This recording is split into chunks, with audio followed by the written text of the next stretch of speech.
All right, have and have not fans. Now, I'm going to be honest. The episode hasn't been on the air for 24 hours yet. It is 12:30 when I'm recording this video, 12:30 p.m.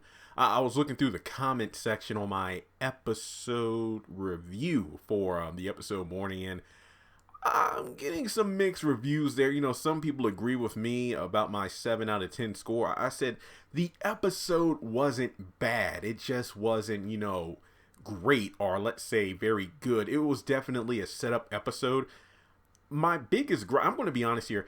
I try not to dock the episode for Jeffrey, Benny, and sometimes Wyatt scenes, because at this point I've become numb to their character. Like, I just do not care when they're on the screen, because Jeffrey's just an idiot this season. Benny's just mama's boy is too nice of a phrase. He's definitely more of an asshole when it comes to show a lack of respect to his elders.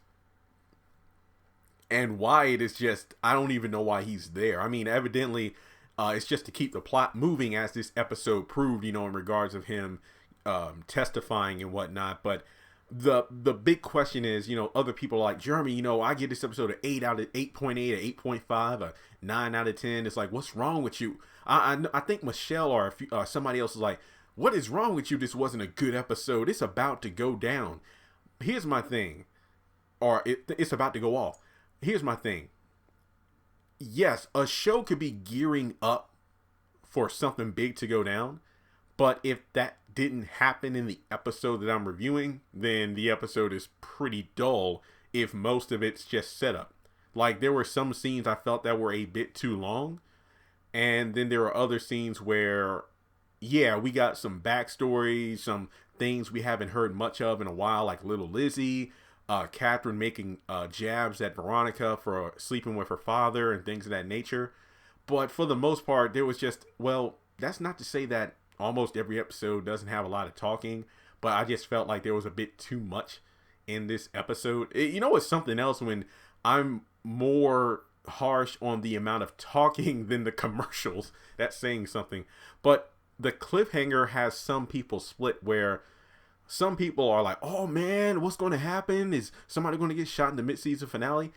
Or will it be a situation where, man, this had better happen, because, you wasted like the last 3 minutes of the episode with Wyatt rambling around and finding the chest, and allegedly it was a chest full of guns. So yeah, it was more than I thought. I thought it would just be the black gun he pulls out and then the big rifle. But no, it's like, I think I saw like a few guns in there, in a box of bullets, as opposed to a bag of bullets, like the ones that Sarah gave Jim from the evidence room.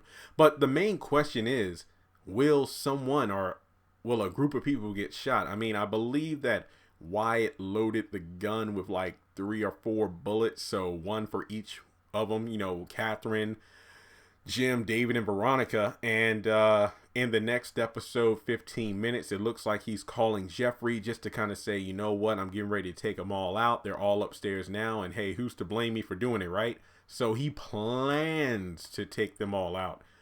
He's coming up the stairs. He has the gun, and I believe in the actual preview back on January the 8th, it looked like he was coming down the stairs while, cocking the gun and getting ready to shoot. I mean, we see him going up the stairs in the preview, and it looks like it's nighttime, but then again, he is in the basement, so it could be dark coming up.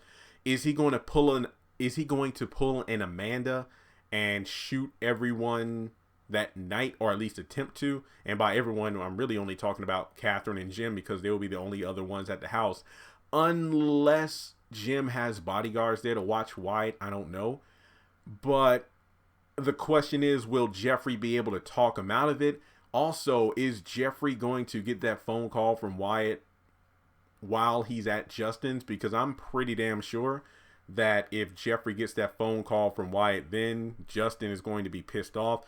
We do know that Madison is going to give him a phone call just to warn him one more time not to go over to Justin's house. Their apartment. I just don't even know what to say about that anymore. But I'm going to be honest here. I would think that Jeffrey might be able to talk him down, but to be honest, one might I'm not saying. I'm just saying Jeffrey's kind of off the deep end himself because he and David kind of had a falling out in the last episode. If David's getting back with Veronica, it's like, well, damn, if my dad's really getting back with my mom, she's probably going to kill him off anyway. So hell, you know what? Wyatt, go ahead and shoot him all. I don't think Jeffrey would go that far, but at this point, who's to tell? I literally cannot tell where his character is right now. We do see in the preview, like, the Halves are having like a little powwow upstairs, they're calling everyone and making plans, trying to figure out a way to avoid being arrested for whatever Wyatt told the grand jury during his testimony. And Veronica is like the one who just gets up and leaves in a rush, so much so that even David is a bit stunned that she's quick to leave. That begs the question, will she be the one who gets shot? I mean, like, we can assume that Wyatt comes up the stairs, goes through the kitchen, and he's probably going to shoot the first person on sight. And I would assume that will be Veronica as she's going for the door. And again, this is just me trying to speculate here. And what would be the gain from this, to be honest? I mean, he literally told Jim, like, no, I'm not going anywhere. I'm staying. I want to see this. Pretty much, just seeing everyone running around with like a chicken with their head cut off. Because remember, if Veronica said they've been indicted, so they could be arrested at any time now. So what would be the point of shooting them when his aim, no pun intended, was to get revenge by having them all arrested? Yeah, why? The more I try to understand the character, the more confused I get. So let me just put it this way. If they spend like, almost 5 minutes of the episode focusing on Wyatt getting the gun and loading it up and stuff like that. I believe I looked this up. It's from a Russian principle, I believe. It's a dramatic principle called Chekhov's gun, and I'll never forget this. I heard this in a video once. It said, one must never place a loaded rifle on the stage if it isn't going to go off. It is wrong to make promises you can't keep. I think it says the gun is a monologue that Chekhov deems superfluous and unrelated to the rest of the play. Kind of like, if in the first act you have the pistol on the wall, then in the following one it should be fired. Otherwise, don't put it there. So basically, don't have us spending the last few minutes of this episode having Wyatt looking for a drink, but then he finds a gun and then loads it. And then we get to the next episode and it doesn't go off.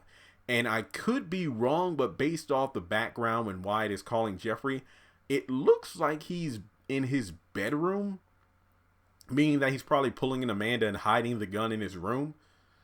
But I don't know. I don't know. You would think he would probably call Jeffrey while he's in the basement and then go up and then cause terror, but I don't know what's going on. We'll have to wait and see. They keep saying it's an explosive finale, mid-season finale, and it's going to be surprising. And we know that in the next episode, something that's going to go down in history is probably Candace trying to make peace with Hannah. I feel like that goes without saying, but yeah, let me know your thoughts in the comment section below. Will Wyatt kill everyone? Well, mainly, David, Veronica, Catherine, Jim, his parents. Will Veronica be... I don't like the fact that she was the first one to get up and just rush out of the house like that. But, or at least attempt to. Like I said, it might be one of those things where you get shot on sight. Because if anything, Wyatt would try to get revenge because he knew from Jennifer Salison that Veronica was the one that put Toxin in the jail cell to have him raped. So she would technically be the one I could see him wanting to kill the most, aside from Jim and Catherine, because David really didn't do a damn thing. So, ooh, and let's say if Wyatt does shoot one or both of his parents, what will Jeffrey do? Will Wyatt be killed by Justin because Jeffrey will let Justin off the chain because his man is upset that Wyatt did in his parents, so Justin's going to get revenge? And remember, this will probably be another thing that gets even more confirmation that Jeffrey is done with Wyatt's ass. So we'll have to wait and see. But let me know your thoughts in the comment section below. Do you think Chekhov's gun theory or principle applies here? I think it would just be very disappointing if we have all of this build up for a loaded gun and nobody gets shot. I think that would be very dumb. But we'll just have to wait and see. I did a video a few days ago about who will Wyatt shoot, and it looks like we're doing the same thing again. Will it be some, one, or all of the Halves that are gathered at the house?